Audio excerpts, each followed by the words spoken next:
चुनाव के बाद एक्शन मोड में सीएम धामी। जंगल की आग को लेकर अधिकारियों को दिए निर्देश, बोले किसी भी तरह की कोताही बर्दाश्त नहीं होगी।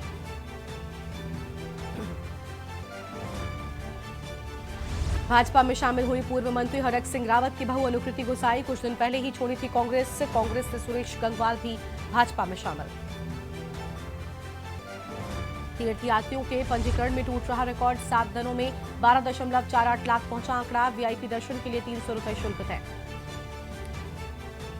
20 अप्रैल से 4 धाम के लिए हेली सेवा की बुकिंग हुई शुरू। आईआरसीटीसी के ऑनलाइन पोर्टल पर टिकट होंगे बुक। पहली बार चार्टर से भी होंगे दर्शन। और 25 को खुलेंगे हेमकुंड साहिब के कपाट। यात्रा के लिए तैयारियां शुरू। बर्फ हटाने के लिए हेमकुंड रवाना हुए सेना के जवान। पहाड़ों में हल्की बारिश के आसार। मैदान में सताई की गर्मी। उत्तरकाशी, चमोली, पिथौरागढ़ जिले के कुछ इलाकों में हल्की बारिश की संभावना। आप देख रहे हैं के न्यूज, खबरों का सारथी। नमस्कार, आप देख रहे हैं के न्यूज इंडिया। मैं हूं आपके साथ गरिमा वाजपेयी। उत्तराखंड की खबरों की शुरुआत करेंगे कुछ अहम खबरों के साथ में। खबर है देहरादून से, जहां पर 4 धाम यात्रा को लेकर लोगों में उत्साह नजर आ रहा है और यात्रा के लिए श्रद्धालुओं का रिकॉर्ड रजिस्ट्रेशन भी शुरू हो चुका है। 6 दिनों की अगर बात करें तो 6 दिनों के भीतर ही 12.48 लाख रजिस्ट्रेशन हो चुके हैं। रविवार को लाखों की संख्या में रजिस्ट्रेशन कराने के लिए लोग पहुंचे और केदारनाथ के लिए 38,970 रजिस्ट्रेशन होने की बात सामने आई है। तो यह अहम खबर आपको हम बता दें, जहां पर वहीं बद्रीनाथ की बात करें तो 30,000 से ज्यादा रजिस्ट्रेशन बद्रीनाथ के लिए हुए हैं। यमुनोत्री में 14,058 और गंगोत्री के लिए 17,681। तो वहीं हेमकुंड साहिब के लिए 2,369 रजिस्ट्रेशन हो चुके हैं। और 4 धाम की यात्रा के शुरू होते ही रजिस्ट्रेशंस की भी शुरुआत हो चुकी है। और यमुनोत्री की देखिए बात करें तो 14,000 से ज्यादा रजिस्ट्रेशन यमुनोत्री धाम के लिए हुए हैं। इसके साथ ही हेमकुंड साहिब की बात करें तो 2,369 रजिस्ट्रेशन हेमकुंड साहिब के लिए पूरे हो चुके हैं। ये बड़ी जानकारी आपको हम बता रहे हैं। 4 धाम यात्रा को लेकर लोगों में गजब का उत्साह देखने को मिल रहा है। 4 धाम यात्रा को लेकर गजब का उत्साह।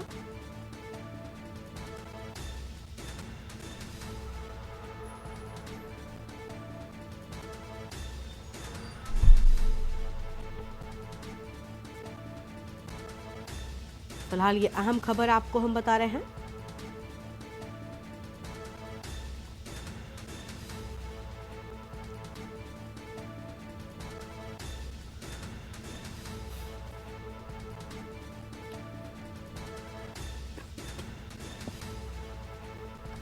और हेमकुंड साहिब के लिए 2,369 रजिस्ट्रेशंस पूरे हो चुके हैं। बड़ी जानकारी आपको हम बता दें। 4 धाम यात्रा को लेकर गजब का उत्साह लोगों में देखा जा रहा है। देहरादून से बड़ी खबर, यात्रा के लिए श्रद्धालुओं का रिकॉर्ड रजिस्ट्रेशन देखने को मिल रहा है। ये बड़ी जानकारी आपको हम बता दें। 6 दिनों के भीतर 12.48 लाख रजिस्ट्रेशंस पूरे होने की बात। वहीं रविवार को लाखों की संख्या में रजिस्ट्रेशंस हुए थे और केदारनाथ के लिए 38,000 से ज्यादा रजिस्ट्रेशन होने की बात सामने आई है।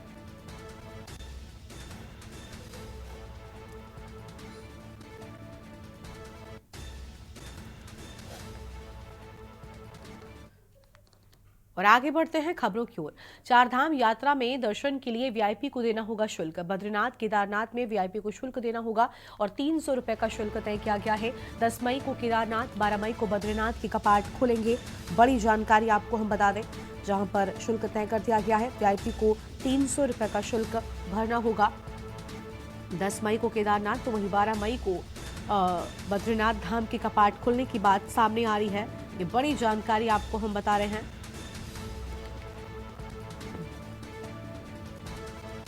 फिलहाल ये अहम खबर आपको हम बता दें।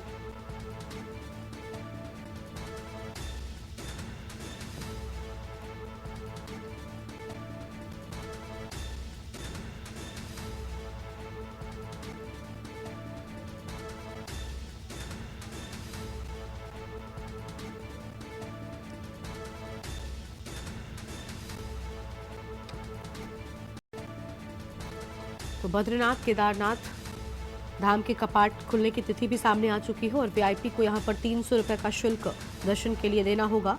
ये बड़ी जानकारी आपको हम बता रहे हैं। अहम खबर, 10 मई को केदारनाथ, 12 मई को बद्रीनाथ धाम के कपाट खोल दिए जाएंगे।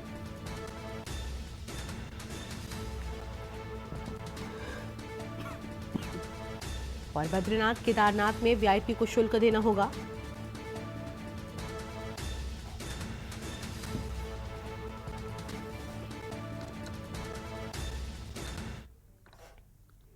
और आगे बढ़ते हैं खबरों की ओर। देहरादून से बड़ी जानकारी आपको हम बताते हैं, जहां पर मौसम विभाग ने अलर्ट जारी कर दिया है। पहाड़ों पर बारिश की चेतावनी जारी की गई है। मैदान में तेज हवाएं चलने की चेतावनी है, तो वहीं सोमवार और मंगलवार के लिए अलर्ट जारी किए जाने की बात सामने आई है। उत्तरकाशी, चमोली, रुद्रप्रयाग के लिए भी अलर्ट जारी कर दिया गया है। पिथौरागढ़, बागेश्वर, देहरादून को लेकर यह अहम जानकारी सामने आ रही है।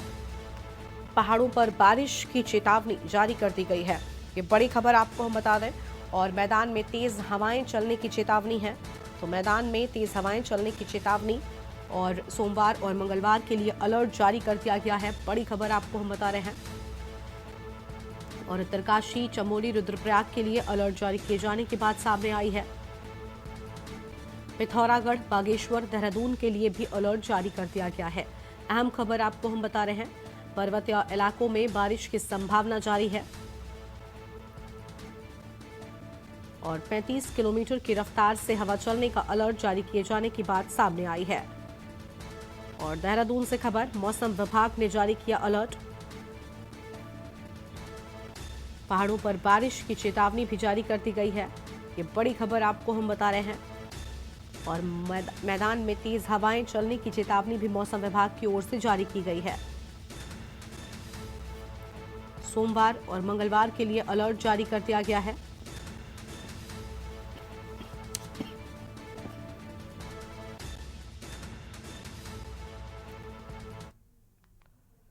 और अगली खबर रामनगर से है। रामनगर में श्री राम हनुमान जन्मोत्सव पर नगर में भव्य शोभा यात्रा निकाली गई। शोभा यात्रा कोसीघाट श्री बालाजी मंदिर से शुरू हुई, जो कि कोसी रोड बाजार के मुख्य चारों गलियों, रानीखेत रोड आदि से होते हुए मंदिर में समाप्त हुई है, जिसमें हजारों की संख्या में श्रद्धालुओं ने भागीदारी निभाई। तो वहीं सिद्धपीठ बालाजी मंदिर समिति के महंत डॉक्टर शुभम गर्ग ने कहा कि हर साल की तरह इस साल भी श्री बालाजी महाराज की शोभा यात्रा निकाली गई। मंगलवार को मंदिर परिसर में दोपहर के समय विशाल भंडारी का आयोजन करने के साथ ही शाम को 56 भोग का प्रसाद वितरण कर आरती के बाद इस कार्यक्रम का समापन किया जाएगा। उन्होंने सभी भक्तों से इस कार्यक्रम में पहुंचने की अपील की है।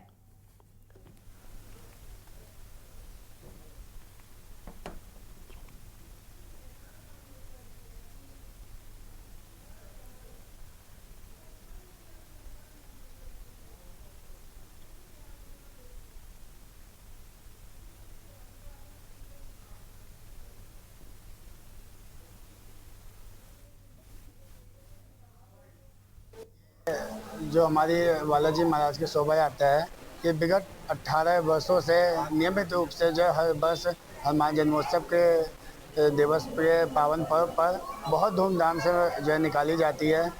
और इसमें पूरे भारत से बहुत सारे कलाकार आके अपनी अपनी भगवान की लीलाओं का मंचन करते हैं। और आसपास से दूर दूर से इस शोभा यात्रा को देखने हजारों लोग जो है हर वर्ष आते हैं। और आज से हम लोगों का हनुमान जन्मोत्सव का कार्यक्रम इस शोभा यात्रा से प्रारंभ हुआ है, जिसमें कल हम लोग संगन भोजन हवन करके और परसों जो विशेष हनुमान जन्मोत्सव का दिन है, उस दिन प्रातःकाल हनुमान जी को सवा मनी का भोग लगा के भंडारा प्रसाद का वितरण किया जाएगा और सायंकाल सवा मनी का वितरण किया जाएगा।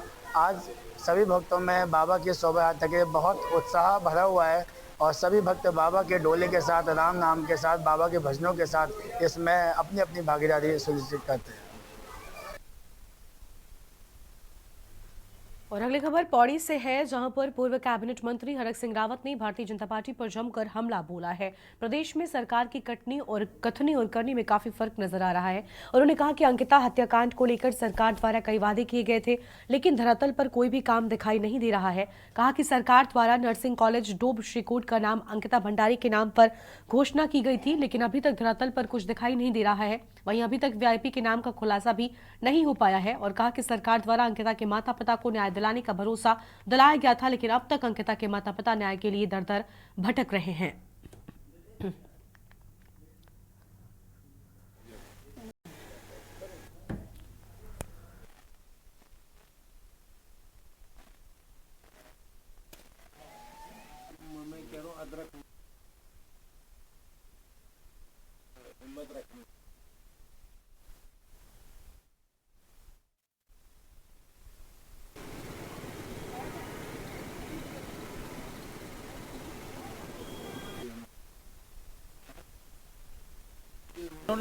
अंकिता की हत्या हुई थी तब माननीय मुख्यमंत्री ने, मुझे याद है जब उसकी अंत्येष्टि होनी थी श्रीनगर में, क्योंकि वो जो पोस्टमार्टम हाउस वो बिल्कुल मेरे घर के पास है, तब डीजीपी ने भी, मुख्यमंत्री ने भी उसके माँ बाप को फ़ोन करके कहा था कि हम न्याय दिलाएंगे। आज तक न्याय नहीं मिला।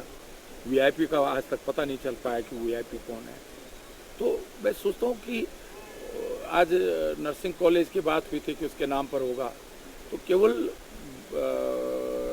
सरकार और सरकार के लोग केवल बोलना जानते हैं, लेकिन धरातल पर कोई काम नहीं हो रहा है। देखिए, अंकिता भंडारी वाला मामला इस समय न्यायालय में विचाराधीन है और लगातार गिरफ्तारी कर रही है और इसमें जो दोषी होंगे उनके खिलाफ सख्त कार्रवाई की जाएगी।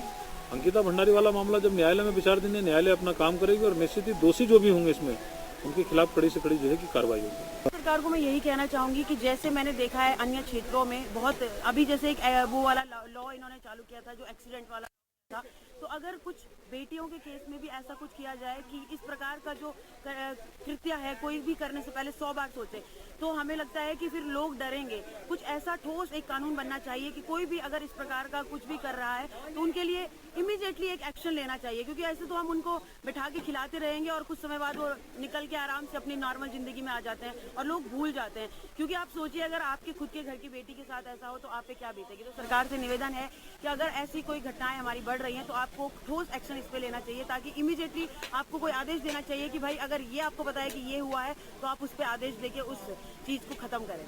ये कहना चाहूँगा कि अंकिता भंडारी को न्याय मिलना चाहिए और मिलना चाहिए था, और इसमें जो है उत्तराखंड की सम्रान जनता को जो एकत्रित होना चाहिए था। इसमें जो है कोई कांग्रेस नहीं, कोई भाजपा नहीं, कोई यूकेडी नहीं, कोई दल नहीं, सभी दल को जो है इसका समर्थन करना चाहिए था। इस वजह से करना चाहिए था, आखिर ये पता तो पड़े कि जो है जिन्होंने ये कृत्य जो है कुकृत्य जो है अंकिता भंडारी के साथ किया, उन लोगों के बारे में पता तो चले वो लोग थे कौन, और वो जो है कहाँ तक उनके तार जुड़े हुए थे, किन लोगों से उनके तार जुड़े हुए थे। तो कहीं ना कहीं तो मैं ये समझता हूँ इसमें राजनीतिक जो है दखल जो है बहुत बड़े ढंग से दिया जा रहा है। कहीं ना कहीं इसमें जो है राजनीति जो है शामिल है। ये कहना चाहती हूँ कि जितनी भी हमारी देश में, हमारे प्रदेश में जितनी भी बेटियां हैं, उनके साथ किसी के साथ भी ऐसा कभी नहीं होना चाहिए, मतलब। और जो भी अंकिता भंडारी के दोषी हैं उनको कड़ी से कड़ी सज़ा मिलनी चाहिए, और सब उसके खिलाफ, जितने भी लोग हैं सबको उसके खिलाफ आवाज़ उठानी चाहिए। क्योंकि आज अगर एक बेटी के साथ ऐसा हुआ है, कल किसी के और के साथ भी हो सकता है। अगर हम एक के लिए आवाज़ उठाते हैं तो किसी क्या पता कि अगर हम किसी के खिलाफ भी आवाज़ उठाते हैं तो कल किसी की हिम्मत नहीं होगी तो किसी और के साथ ऐसा करने की सोचे भी। अगली खबर लालकुआं से है, जहां पर सितारगंज के निवर्तमान चेयरमैन हरीश दुबे ने पत्रकारों से वार्ता करते हुए कहा कि वोट प्रतिशत कम होने से सत्ताधारियों को नुकसान उठाना पड़ेगा। इसके अलावा कांग्रेस पार्टी महंगाई, बेरोजगारी, परीक्षा में पेपर लीक जैसे मुद्दे के साथ जनता के बीच थी और इसका सीधा फायदा कांग्रेस पार्टी को होगा। इतना ही नहीं, अतिक्रमण के नाम पर लोगों के घर उजाड़ने का काम किया गया, इससे भी जनता नाराज दिखाई दी और ऐसे ही मतदाता भाजपा को हराने के लिए वोट डालने पहुंचे। ऐसी बड़ी बातें सामने आई हैं।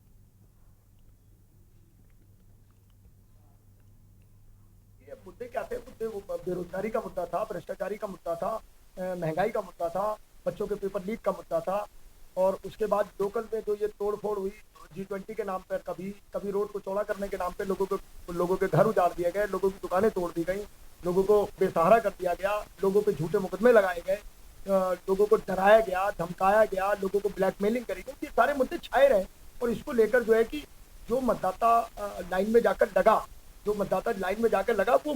मतदाता था जो हराने के लिए इस बार लगा, सत्ता को पलटने के लिए लगा, परिवर्तन के लिए लगा। वो मतदाता पोलिंग बूथ तक पहुंचा, और जो मतदाता इस भरोसे बैठा हुआ कि सब कुछ तो चल रहा है, सब लहर चल रही है और जो लहर वाली थी, लहर में अपने आप वोट पड़ जाएगा, वो मतदाता 5 बज गए, पोलिंग का समय समाप्त हो गया, वो घरों में ही सोता रहा।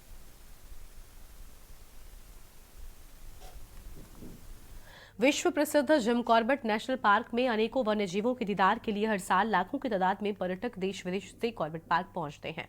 बता दें कि कॉर्बेट पार्क में बाघ, हाथी, भालू, हिरन आदि वन्य जीवों के अलावा कई प्रकार के जीव जंतु भी पार्क में पाए जाते हैं। वहीं जैसे जैसे अब गर्मी बढ़ने लगी है, कॉर्बेट पार्क से सटे ग्रामीण क्षेत्रों में आबादी वाले इलाकों में सांपों का निकलना शुरू हो गया है। वहीं ग्रामीण इन सांपों को आबादी आने घरों को देख ना मारे, इसके लिए रामनगर की सेव द स्नेक सोसाइटी पिछले कई सालों से क्षेत्र में काम कर रही है। आज ग्रामीण क्षेत्रों में अगर किसी के घर सांप निकल आता है तो ग्रामीण इस सांप को मारते नहीं बल्कि तुरंत सेव द स्नेक सोसाइटी के सदस्यों को सांप की सूचना देते हैं।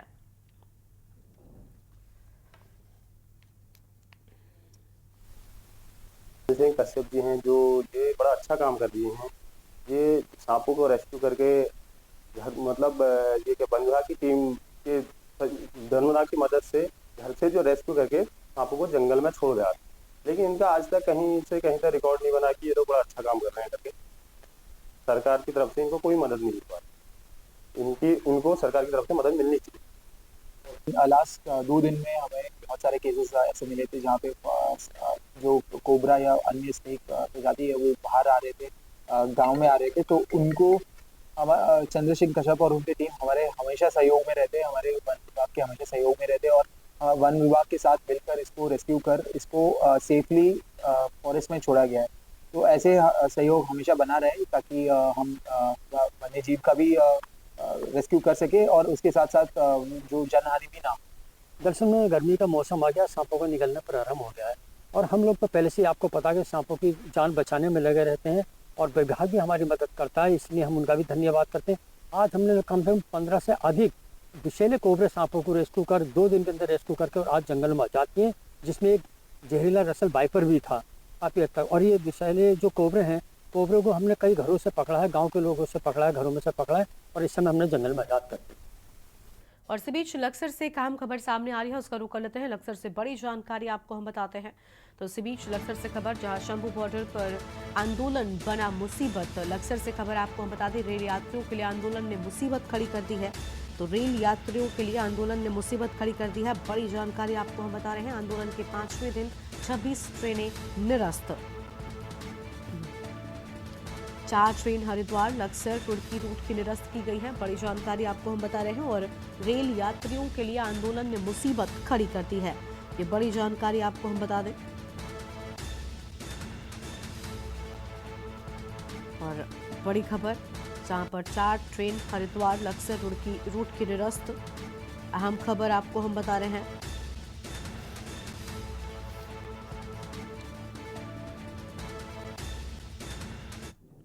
मौसम विज्ञान केंद्र देहरादून के निदेशक डॉक्टर विक्रम सिंह ने सोमवार और मंगलवार के लिए मौसम का पूर्वानुमान जारी किया है। विक्रम सिंह ने प्रदेश के 6 जिलों में बारिश की संभावना जताई है। उन्होंने कहा कि उत्तरकाशी, चमोली, रुद्रप्रयाग, पिथौरागढ़, देहरादून के पर्वतीय इलाकों में बारिश की संभावना है, तो वहीं मैदानी जिलों में 25 से 35 किलोमीटर प्रति घंटे की रफ्तार से हवाएं चलने की भी संभावना है। इसके बाद 26 अप्रैल तक मौसम सामान्य रहने का अनुमान है।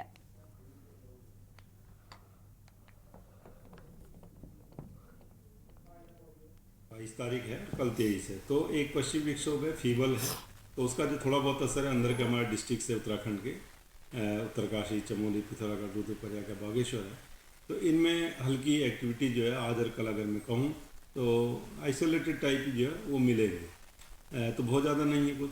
और छुटपुट आप कह सकते हैं जो देहरादून के हिल्स है या टेहरी की जो हिल्स है उनमें थोड़े बहुत जो है activity isolated type very light वो रह सकती है आज और कल में। अगर मैं बात करूं तो ऑलमोस्ट ड्राई रहने वाला है। हाई रिचेज में छुटपुट हो तो उससे कोई।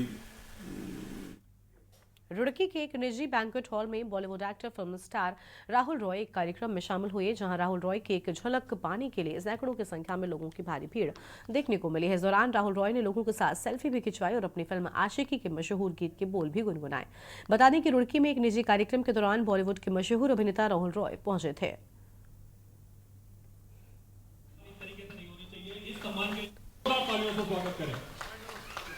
ये हमारे कुछ ऐसे भी लोग होते हैं जो कंपनी को कंपनी का एम्प्लॉय समझ के नहीं बल्कि उस कंपनी को अपनी कंपनी समझ। खबर देहरादून से, जहां भाजपा का सदस्यता कार्यक्रम लगातार जारी है। आज भी कांग्रेस के 3 नेताओं ने भाजपा को ज्वाइन किया। इसी के साथ ही भाजपा कांग्रेस मुक्त का नारा भी बुलंद कर रही है। और इस पर प्रतिक्रिया देते हुए प्रदेश कांग्रेस महामंत्री नवीन जोशी ने कहा, बीजेपी साम दाम दंड भेद की नीति अपनाकर भय दिखाकर उन कांग्रेसियों को अपने पाले में खींच रही है जिन पर किसी तरह की जांच चल रही है अथवा वो अपने व्यक्तिगत हित साधना चाहते हैं।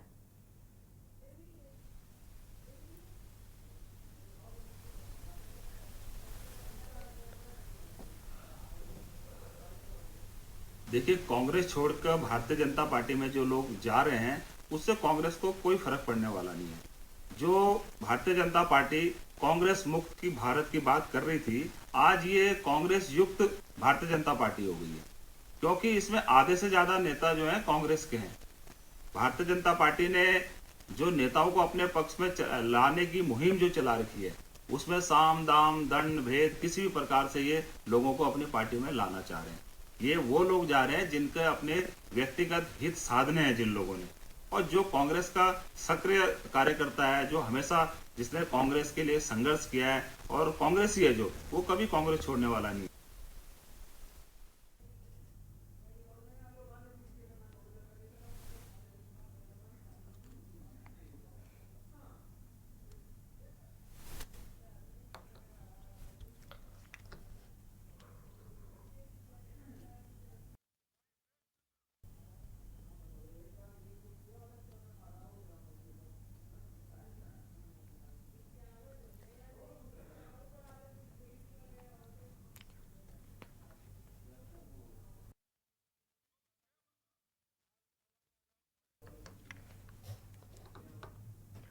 उत्तराखंड में 19 अप्रैल को प्रथम चरण में लोकसभा चुनाव संपन्न हो गया और इसी को लेकर कैबिनेट मंत्री गणेश जोशी ने भाजपा कार्यकर्ताओं को लेकर आभार बैठक रखी है, जिसमें उन्होंने कहा कि उनकी विधानसभा मसूरी, जिसमें लोकसभा टिहरी सीट आती है, उसमें अनेक कार्यकर्ताओं ने अथक प्रयास किया जिससे भाजपा की जीत सुनिश्चित होगी। उन्होंने कहा कि क्योंकि भाजपा कार्यकर्ता आधारित पार्टी है, जिसके चलते एक साधारण कार्यकर्ता भी शीर्ष पर अपनी मेहनत के बल पर पहुंचता है, इसलिए पार्टी को जीत दिलाने में एक बड़ा दायित्व कार्यकर्ताओं पर होता है।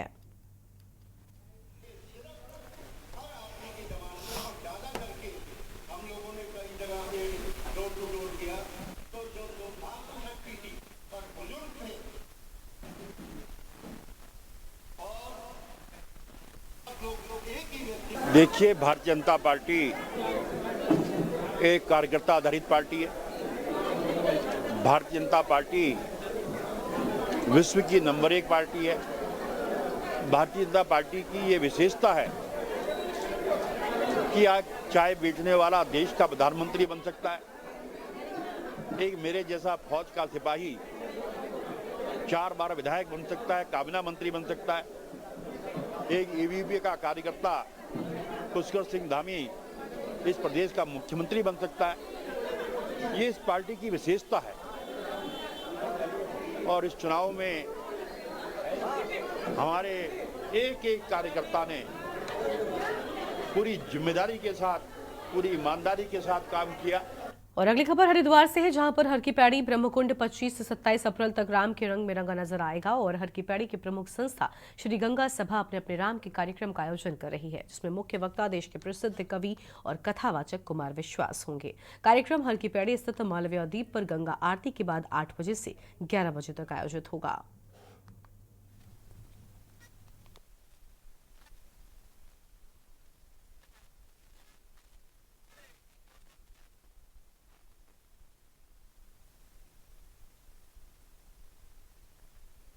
इस बार हर की पौड़ी पर 3 दिवसीय कार्यक्रम अपने अपने राम का आयोजन किया जा रहा है, जो कि विश्व प्रसिद्ध कवि वक्ता श्री कुमार विश्वास जी द्वारा किया जाएगा। और वो इन 3 दिनों में आरती के उपरांत रात्रि 8 बजे से मालवीय द्वीप पर इस कार्यक्रम का आयोजन करेंगे। और प्रभु श्री राम के जीवन के विषय में, उनकी शिक्षा और उनके जीवन से जो हम प्रेरणा ले सकते हैं, इस विषय में हम सभी को अपने विचारों से अवगत करें। मैं जहाँ तक समझता हूँ, प्रभु श्री राम के जो व्यवहारिक जीवन के पहलू हैं, वो धार्मिक पहलू भी हैं, सभी को लगते हुए एक सार्थक चर्चा के रूप में वो इस विषय को अपने सामने रखेंगे। और क्योंकि जब प्रभु श्री राम के विषय में अपने अपने राम, तो निश्चित रूप से धार्मिक चर्चा भी होगी। और धार्मिक चर्चा के साथ साथ सनातन। और अगली खबर रुड़की से है, जहां पर गुजरात में साल 2005 में जीवाश्म को लेकर चौंकाने वाला सच सामने आया है। आईआईटी रुड़की के प्रोफेसर सुनील वाजपेयी और post doctoral fellow Devjit Dutta ने सांप की एक प्राचीन प्रजाति से पर्दा उठाया है। ये खोज संस्थान की महत्वपूर्ण जीवाश्म खोजों की बढ़ती सूची में शामिल हो गई है। गुजरात के कच्छ में साल 2005 में मिले जीवाश्म को लेकर चौंकाने वाला सच सामने आया। हाल ही में हुए शोध में ये पता चला कि दुनिया के सबसे बड़े सांपों में से एक के जीवाश्म है। और अब सवाल उठ रहा है कि क्या वैज्ञानिकों ने वासुकी नाग के अवशेष ढूंढ लिए हैं? जब ये सांप जिंदा रहा होगा तो इसकी लंबाई 15 मीटर रही होगी और इसका वजन तकरीबन 1000 किलोग्राम होगा। और ये सांप इस तरह का था जैसे आज के अजगर और एनाकोंडा सांप है। इससे पता चलता है कि भारत में सांपों का इतिहास बहुत पुराना है।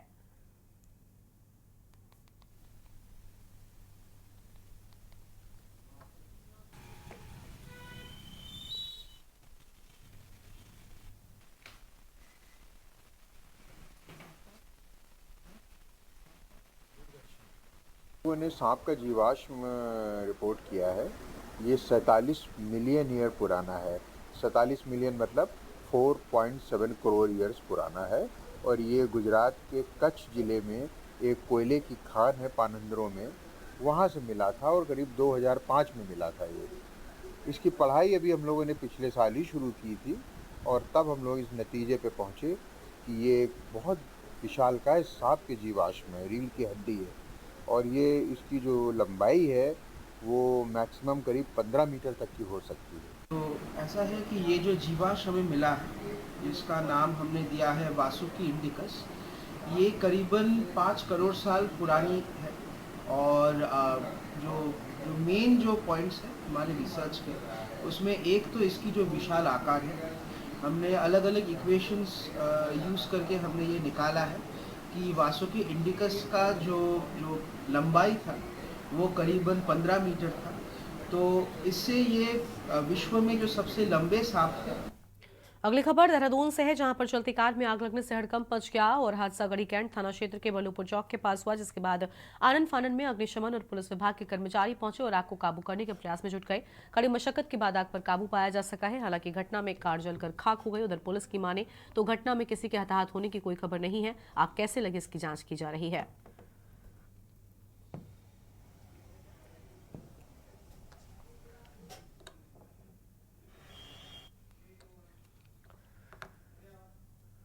और अगली खबर आपको इस बीच उत्तर प्रदेश के लखनऊ से बताते हैं। लखनऊ से बड़ी जानकारी सामने आ रही है, जहां पर माफिया मुन्ना बजरंगी हत्याकांड का पूरा मामला। लखनऊ से बड़ी खबर, माफिया मुन्ना बजरंगी हत्याकांड का मामला, सीबीआई की चार्जशीट से किया सनसनीखेज खुलासा। मुन्ना बजरंगी हत्याकांड को प्री प्लान्ड मर्डर बताया है। एक बोर की पिस्टल हत्या के लिए बागपत जेल से लाई गई। ये अहम खबर आपको हम बता रहे हैं।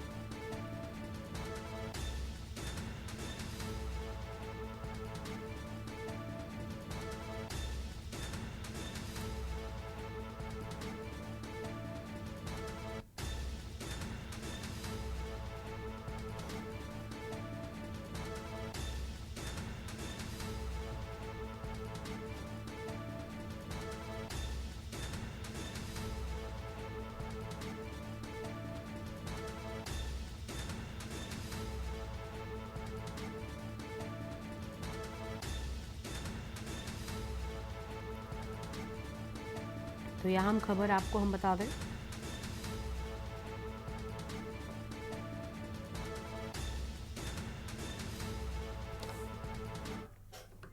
और उत्तराखंड की खबरों में फिलहाल इतना ही। आप देखते रहिए के न्यूज़ इंडिया। नमस्कार।